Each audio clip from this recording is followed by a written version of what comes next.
الشیطان الرجیم بسم اللہ الرحمن الرحیم۔ آج 24 جون 2022 ہم اپنے درس کا آغاز سورۃ البقرہ کی آیت نمبر 108 سے کریں گے۔ سورۃ البقرہ کی آیت نمبر 108 کے اوپر مختصراً میں پچھلے سیشن کے اندر بیان کر چکا تھا۔ ایک مرتبہ پھر اسی آیت کو میں پڑھ دیتا ہوں۔ اللہ تعالیٰ اس آیت میں بیان فرماتا ہے ام تریدون ان تسألوا رسولکم کما سئل موسیٰ من قبل، کیا تم یہ چاہتے ہو کہ تم اپنے رسول سے سوال کرو جیسے کہ موسیٰ سے سوال کیا گیا تھا اس سے پہلے؟ اس کے اوپر میں نے واضح کر دیا تھا کہ موسیٰ رسول اللہ کے بارے میں کچھ باتیں سامنے رکھی تھی کہ اللہ کے رسول موسیٰ کے اوپر کس طریقے سے ہماری روایات کے ذریعے الزامات لگائے گئے ہیں، اور وہ موسیٰ رسول اللہ سے کس طریقے سے سوال کیا کرتے تھے۔ یہ پورا میں نے اس کا قرآنی آیات جو بیان کی گئی ہیں وہ سامنے رکھی تھی کہ اللہ کے رسول موسیٰ سے قدم قدم پر جھگڑا کرنا، ان سے من و سلوہ کے نزول کا مطالبہ کرنا۔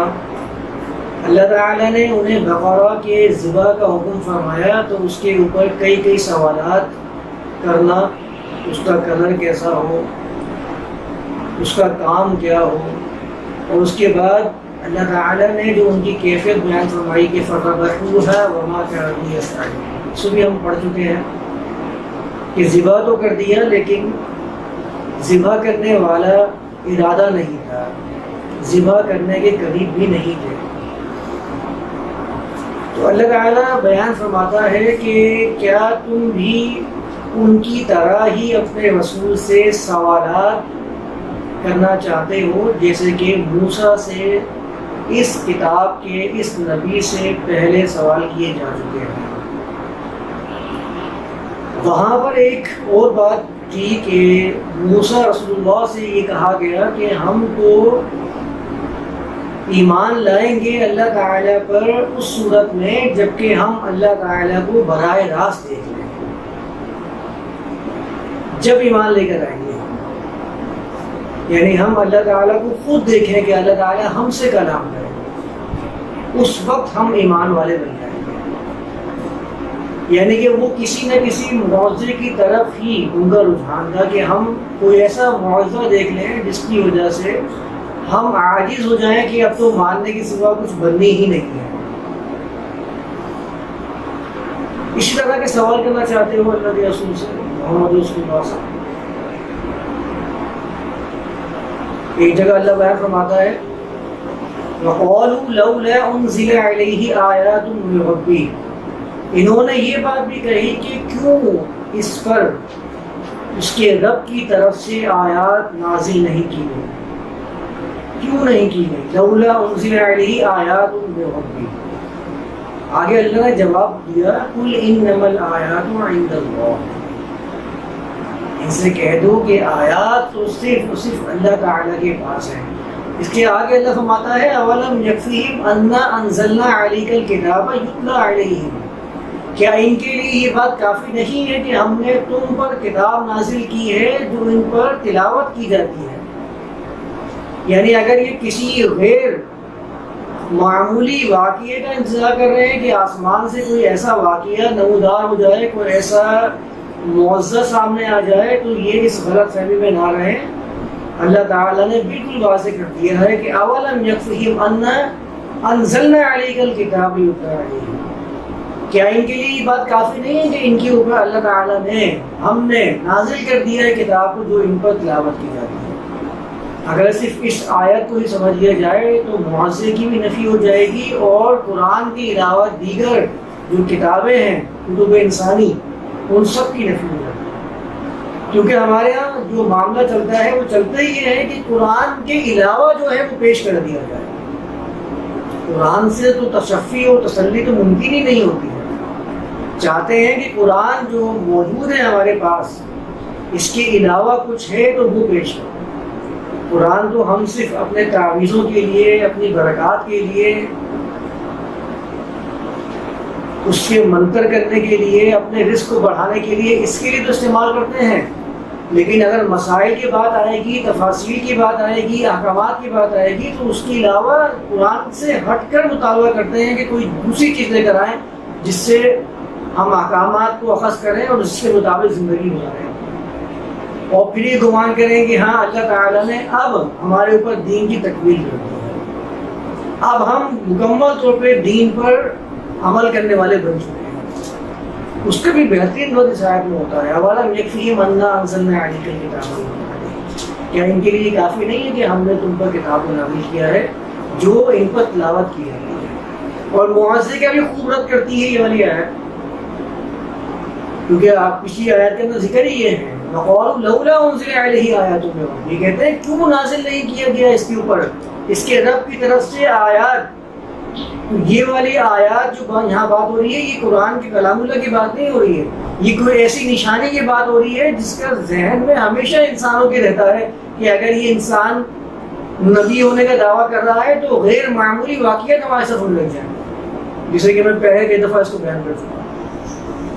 تو ایسے سوالات کرنا چاہتے ہو موسیٰ سے پہلے جیسے کیے گئے تھے، وَمَن يَتَبَدَّلِ الْكُفْرَ بِالْإِيمَانِ فَقَدْ ضَلَّ سَوَاءَ السَّبِيلِ، اور جس نے بھی کفر کے ذریعے ایمان کو بدل لیا، یعنی ایمان کے بدلے میں کفر کو خرید لیا یا تبدیل کر دیا، فَقَدْ ضَلَّ سَوَاءَ السَّبِيلِ، وہ راستے کے درمیان سے گمراہ ہو چکا ہے، راستے کے درمیان سے بھٹک چکا ہے۔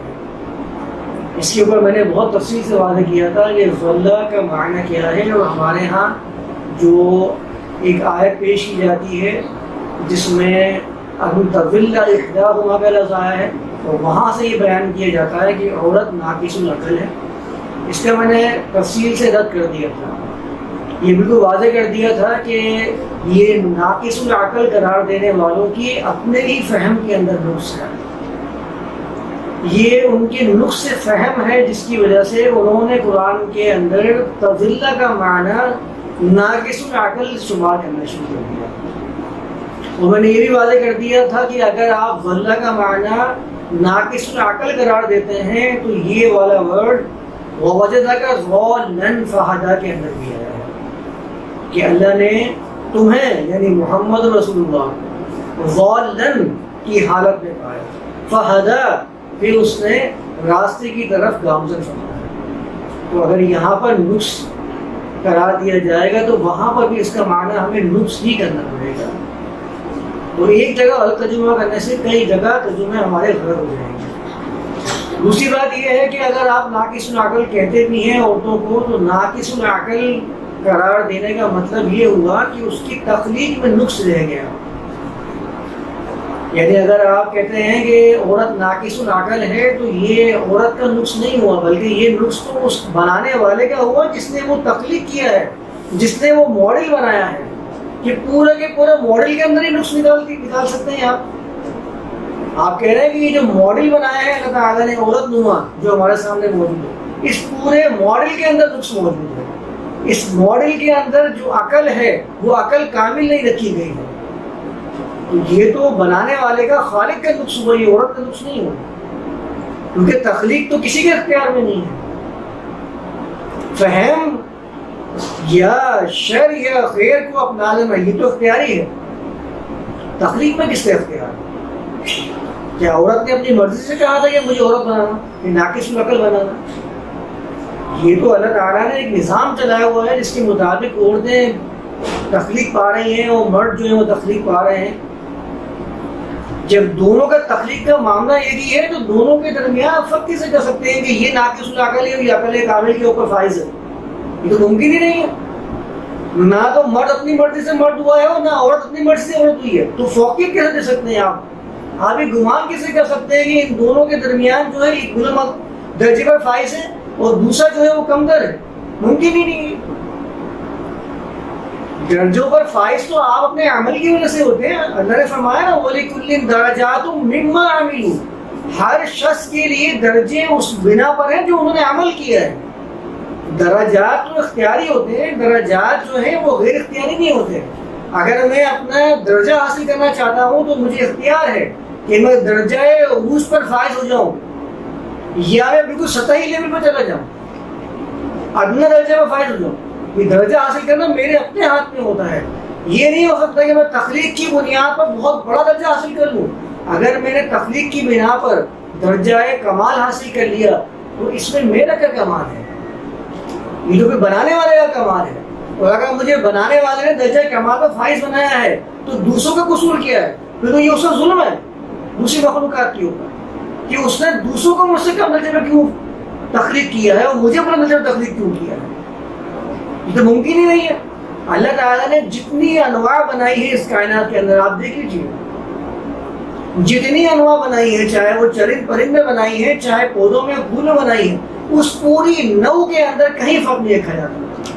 اس کا پورا پروسیس سیم ہوتا ہے. اگر آپ گلاب کے پھول کی بات کریں گے تو پوری ایک نو جو ہوگی، جو قسم ہوگی گلاب کی، وہ پوری کی پوری ایک ہی طریقے، ایک ہی معیار پر فائز ہوگی.